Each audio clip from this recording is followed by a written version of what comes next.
following video will spoil plot points and visuals for the Midnight Gospel. I recommend watching the show before you watch this video, but in lieu of this, I hope the video might encourage you to give the show a try.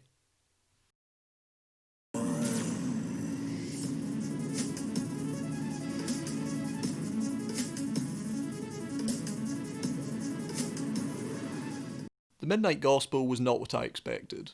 I, like most people after seeing co-creator Pendleton Ward's name attached, was expecting some kind of adult adventure time, with the more mature rating allowing the writers to push further into the existential, disturbing, and abstract territory.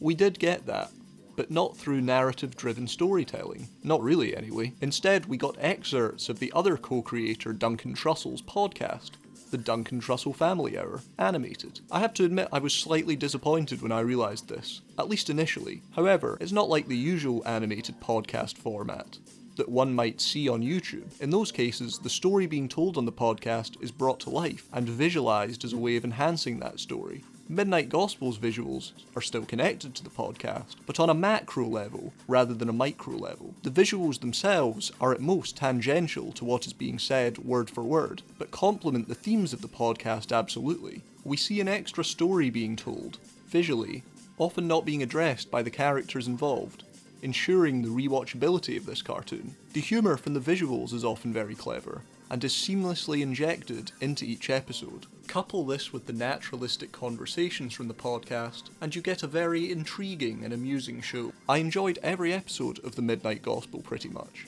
but it was not until I finished the season that I really began to appreciate the show. The final episode is phenomenal. However, I've seen people suggest that this is the only episode worth watching. I respectfully disagree. To do so would be to neglect how the Midnight Gospel, and its protagonist Clancy, build towards that experience in the final episode. Grief is where we end up, but how do we survive it? That's personally what I took from the Midnight Gospel. The practice of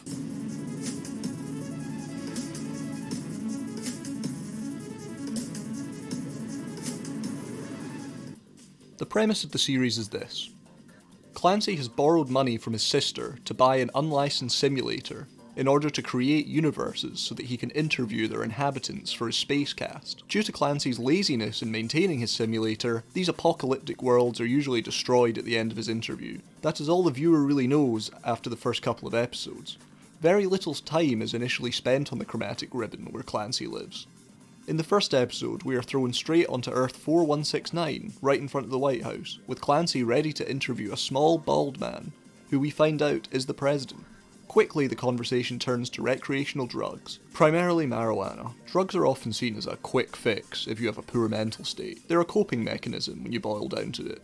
Just like alcohol, Clancy and Little President both have an open-minded and frank discussion about recreational drug use. The zombie apocalypse backdrop highlights the fine line that has to be walked with the drug issue. In the real world, both users and opposers have their moments of looking like zombies. There is no such thing as a good substance and a bad substance. It all depends on the situation. For Clancy, this discussion about marijuana ends up being a gateway to further knowledge as opposed to harder drugs. In the subsequent episodes, Clancy starts discussing religious and spiritual practices. He has some prerequisite knowledge, but there is clearly value in discussing such practices with other people, especially when they are considered experts.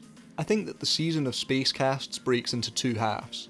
The first half consists of Clancy seeking knowledge in an apparently abstract sense. He talks about death in the second episode, but doesn't open up personally, instead letting Annie tell her story, as he interjects with comments and questions. The first two episodes feel like the most complete podcast, given that Little President and Annie are thanked by Clancy and say goodbye after the Spacecast episode ends. In contrast, the back four episodes of the series, particularly the final three, become much more personal for Clancy, or should I say Duncan. The increasing usage of Duncan's real name rather than the Clancy moniker, and the greater number of personal anecdotes, epitomise these later episodes. This is the confrontation stage of the season. After episode 6, Vultures of Honour, Clancy believes that he is enlightened after his 10-minute conversation with David. Clancy is a procrastinator, someone who is always looking for shortcuts. Nevertheless, this is a real turning point in the series, and it's visualised by the audience seeing the real Duncan Trussell for the first time. There is something satisfying about this.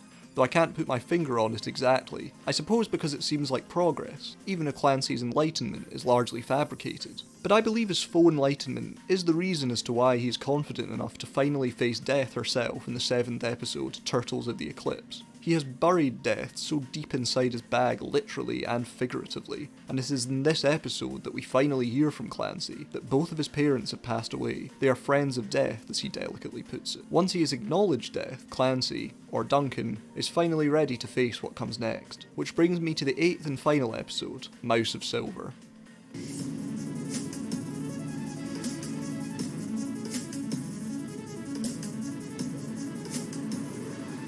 In this episode, Duncan has a very personal conversation with his late real-life mother, Deneen Fendig.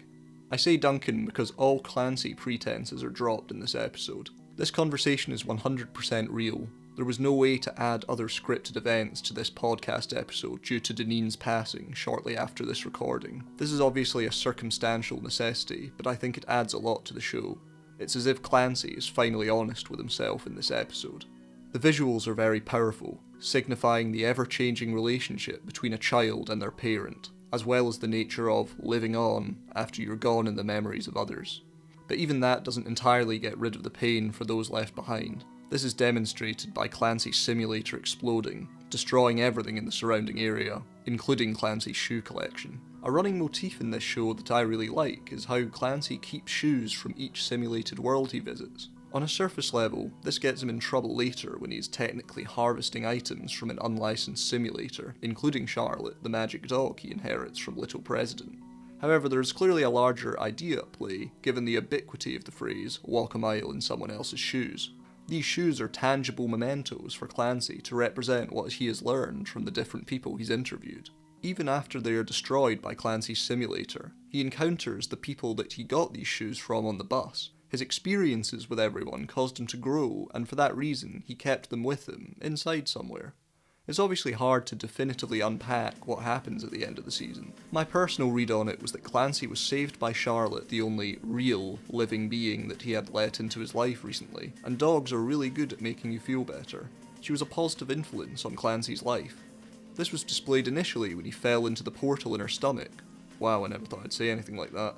And the vibes in there were spectacular. She's a kind dog, always there for Clancy, like a therapet. Once the simulator does explode, everyone in the surrounding area is killed. Clancy, as a character, is presumably sent to a new simulated world onto the bus with characters from the previous episodes. The simulator has possibly collapsed in on itself, drawing in those who Clancy has encountered on the different worlds.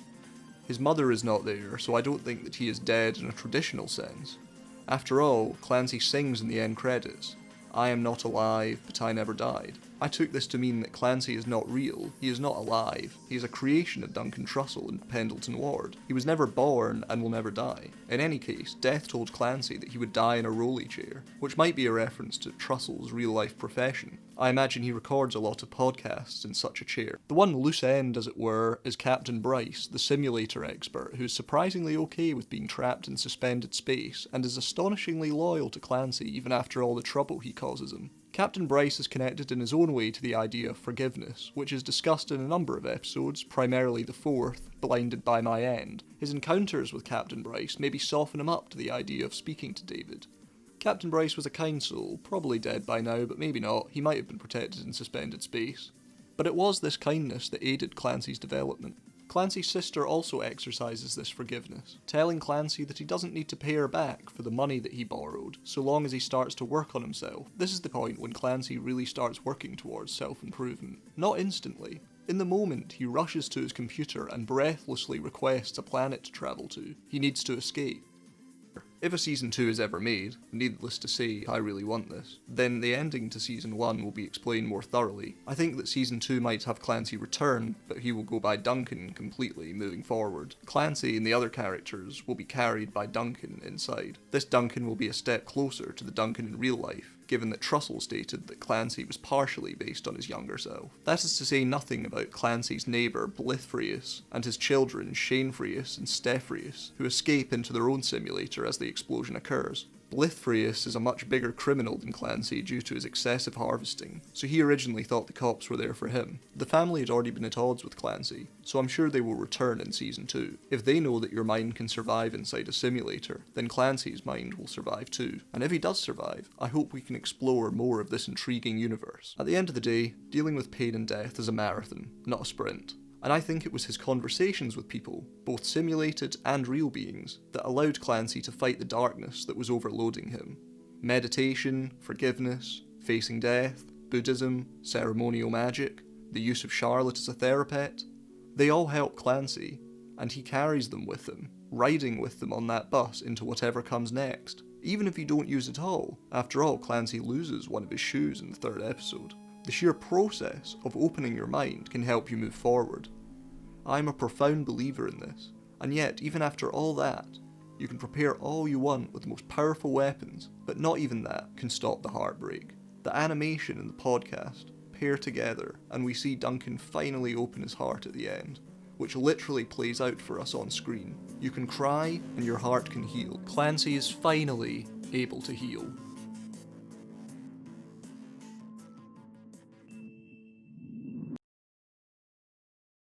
I fully appreciate that my interpretations in this video could be completely different from what the creators intended with this show. However, I also don't think that matters. This was my interpretation of the Midnight Gospel. It might be completely different from yours, and that's okay. From my perspective, I really enjoyed watching a show that encouraged me to think more deeply about topics like these. Since watching the show, I've been making my way through episodes of the Duncan Trussell Family Hour. Here are some episodes that I've really liked if you're at all interested. I mentioned at the start that the Midnight Gospel is a very funny show, and I'm aware that I was discussing its more somber moments in this video. The majority of the best jokes come from the podcast conversation. It's difficult for me to do them justice if I play them out of context. The visual humour is great, but I don't want to spoil all the gags for what is still a relatively new show, and again, it wouldn't be as funny if you looked at them out of context. Also fantastic is the soundtrack, which boasts Joe Wong's synth-heavy score, as well as a myriad of enigmatic and charming original songs. Some guest singers were brought in, such as Will Oldham, as well as bands like the Flaming Lips. The music really adds a lot to a show like this, and complements the atmosphere immensely. The Midnight Gospel is well worth checking out if you haven't already, and I hope to see more esoteric cartoons like this in the future. Computer, get me out of here. Space video, over.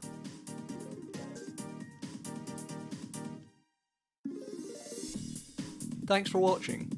Let me know what you thought of the Midnight Gospel, and tell me any theories that you might have about it. Also, if you have any TV shows or movies that you would like me to do a video on, then I'd like to hear them. Maybe I will one day. In any case, I hope to see you all in the next video, and thanks again for watching this one. I hope you enjoyed it.